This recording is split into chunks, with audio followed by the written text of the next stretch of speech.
Inside 360 with हेम में आपका स्वागत है। सवाल जो पूरी कहानी पलट देता है। नमस्कार दोस्तों, बिहार की राजनीति जिसने देश हमेशा चौंकाया है, एक ऐसा चुनाव नतीजा आया जिसमें बीजेपी गठबंधन एनडीए ने रिकॉर्ड तोड़ जीत हासिल की। लेकिन क्या ये जीत सिर्फ जनता के प्यार से मिली या इस जीत के पीछे एक सोची समझा मास्टर प्लान था जिसकी तैयारी वोटिंग के महीनों पहले सरकारी दफ्तरों में शुरू हो चुकी थी। और अब सवाल ये है, अगर धांधली हुई तो कहाँ हुई?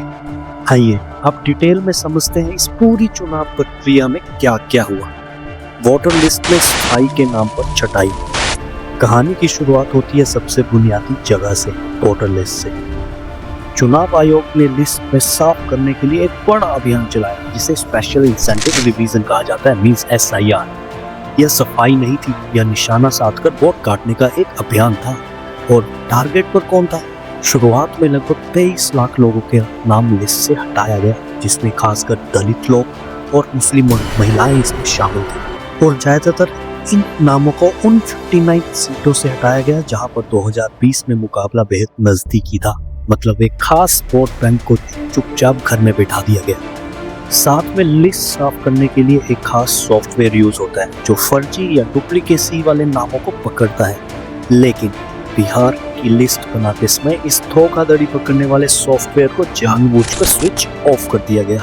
नतीजा 1 करोड़ से ज्यादा गलत या डुप्लीकेट नाम वह वहीं पर रह गए, जिससे धांधली और ज्यादा होने का शक पैदा हुआ। आचार संहिता के घंटों पहले पैसों का बम। सरकारी पैसों के इस्तेमाल पर सरकार ने मुख्यमंत्री महिला रोजगार योजना के तहत 10,000 महिलाओं के खाते में देने की घोषणा की। प्रधानमंत्री ने इस स्कीम को लॉन्च किया 10 दिन बाद चुनाव आचार संहिता को लागू होना था।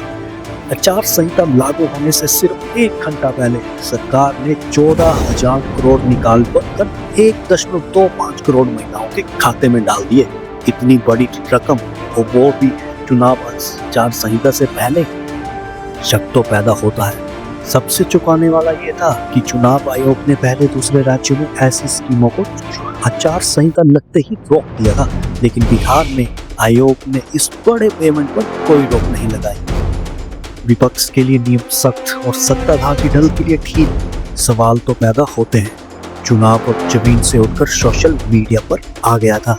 नकली चेहरों का हमला, डीप फेक। इस चुनाव में डीप फेक यानी नकली वीडियो का जमकर इस्तेमाल हुआ। बड़े बॉलीवुड स्टार्स जैसे रणवीर सिंह, आमिर खान के फर्जी वीडियो बनाए गए जिसमें उन्हें विरोधी पार्टियों की आलोचना करते हुए दिखाया गया। ये इतने असली लगते थे कि लाखों लोगों ने इन पर भरोसा भी किया।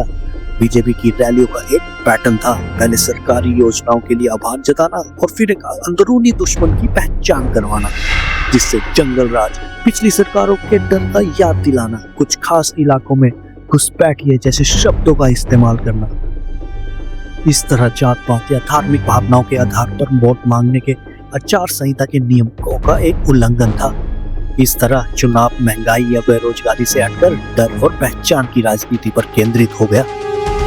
अब आते हैं वोटिंग के बाद गिनती वाले दिन की बात पर, जहां सबसे बड़ा सवाल खड़ा हुआ।